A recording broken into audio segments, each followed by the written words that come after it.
বিএনপির হাইকমান্ডের কঠোর অবস্থানের পরও থামানো যাচ্ছে না অসাধু নেতাকর্মীদের। এবার মুক্তিযোদ্ধাদের কাছ থেকে চাঁদা নেওয়ার একটি ভিডিও ক্লিপ নিয়ে তোলপাড় শুরু হয়েছে নওগাঁয়। এ নিয়ে বিব্রত বিএনপি ও অঙ্গ সংগঠনের নেতাকর্মীরা। নওগাঁর মহদেবপুরের রায়গাদিঘি জলাধারটির লিজ নিয়ে দীর্ঘদিন মাছ চাষ করছে রায়গা ইউনিয়ন মুক্তিযোদ্ধা মৎস্যচাষী সমবায় সমিতি। রাজনীতির পট পরিবর্তনে এখানে দৃষ্টি পড়েছে দুষ্টচক্রের। অভিযোগ, মুক্তিযোদ্ধাদের দিঘিতে যেতে নিষেধ করেছেন ইউনিয়ন বিএনপি নেতা আব্দুল মান্নান সহ বেশ কয়েকজন নেতাকর্মী। এরপর 2 লাখ টাকা চাঁদা দাবি করা হয়, কিন্তু 1,20,000 টাকা দিয়েও দিঘিটি রক্ষা করা যায়নি।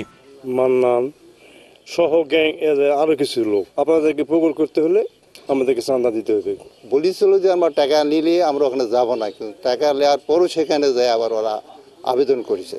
চাঁদাবাজির টাকা লেনদেনের একটি ভিডিও ছড়িয়ে পড়েছে সামাজিক যোগাযোগ মাধ্যমে। দেখা যায় মৎস্যচাষী মুক্তিযোদ্ধা মর্তুজা স্থানীয় একটি মুদি দোকানে টাকা রেখে যান। কিছুক্ষণ পর বিএনপি নেতা আব্দুল মান্নান ও পলাশ সেই টাকা নিয়ে যান।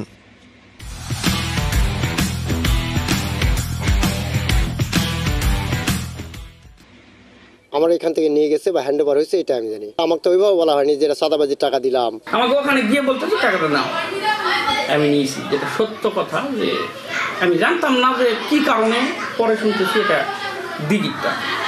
এত কিছুর পরও চাঁদা নেওয়ার কথা অস্বীকার করছেন বিএনপি নেতা আব্দুল মান্নান। মিথ্যা অপবাদ দিয়ে আমাকে ফাঁসানোর জন্য এটা পায়তারা করতেছে। এটার একদম কোনো ভিত্তি নাই এবং সম্পূর্ণরূপে মিথ্যা। এ অবস্থায় অভিযোগের সত্যতা পেলে ব্যবস্থা নেওয়ার আশ্বাস জেলা বিএনপির আহ্বায়কের। হাইকমান্ড ভারপ্রাপ্ত চেয়ারম্যান তারেক রহমান চাঁদাবাজি, দখলবাজি, টেন্ডারবাজি এর বিরুদ্ধে কঠোর ব্যবস্থা নিয়েছে। এই চাঁদাবাজি, দখলবাজির ব্যাপারে যে কোনো আপনারা আমাদের প্রমাণ দিবেন, আমরা সঙ্গে সঙ্গে তার কঠোর ব্যবস্থা নেব। দিঘিটির দখল ফিরিয়ে দেওয়া সহ চাঁদাবাজির বিচার দাবি করছেন মুক্তিযোদ্ধারা। DBC news desk.